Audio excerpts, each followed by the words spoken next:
because he doesn't want to give away our public lands. He doesn't want to sell our public lands. And that's supposed to make him a moderate. This is like saying, oh, I'm so excited. We have a moderate in charge of our civil rights commission because he's not a racist. Right? Not wanting to sell off our public lands is the lowest possible bar of what a Secretary of Interior would be. That's not good news. This is a man who will destroy our public lands and put oil companies in charge of them without owning them. Now, the good news is that the power in this nation still resides with the people. Truth always conquers lies, and democracy is always going to prevail against authoritarianism. But it will not do that on its own.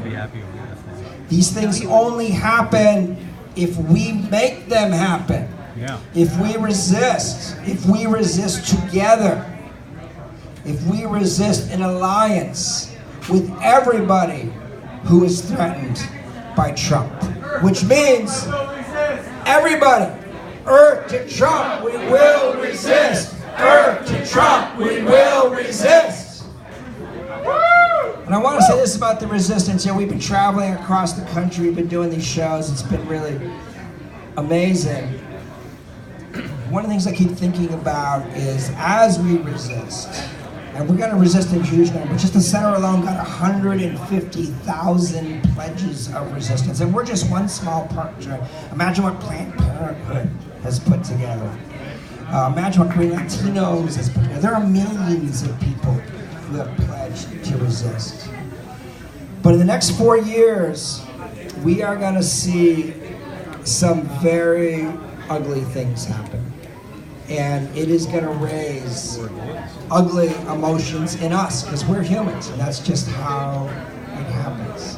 And it's going to be important that as we resist, and as we resist fiercely, that we remember the words of Dr. Martin Luther King, that darkness cannot drive out darkness, only light can do that.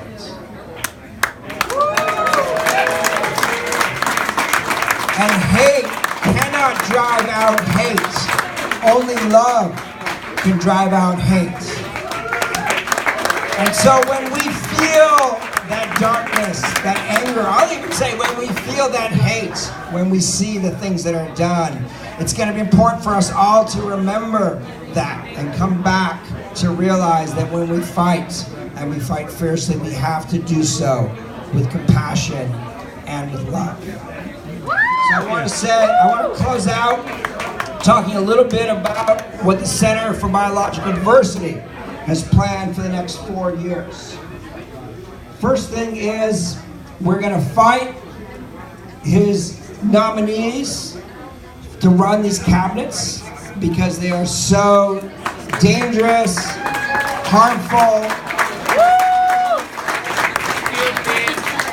Second is we're going to work with all of the groups that Trump is threatening, with all of the values. We are going to work with women's reproductive rights groups. We're going to work with Muslims fighting for religious freedoms. We're going to work with Latinos fighting his immigration proposals. We're going to work with the lesbian and gay communities fighting the attacks on them.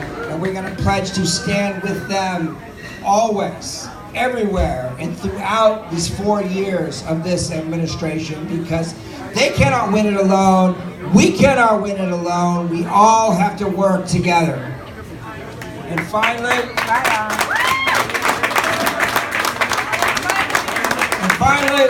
the Center for Biological Diversity, in very short order, is going to hire 10 new lawyers because we're going to sue the bastard. And we're going to hold them accountable to the Constitution and the laws of this nation. So I want to thank all of you for coming out tonight. I want to thank all of you for resisting Trump. these next 4 years and standing with us, standing with the Center for Biological Diversity, responding to our calls, being vigilant, being powerful, being fierce, because we have a huge fight ahead of us, but we will win. So Earth to Trump, we will resist. Earth to Trump, we will resist. Earth to Trump, we will resist. Earth to Trump, we will resist.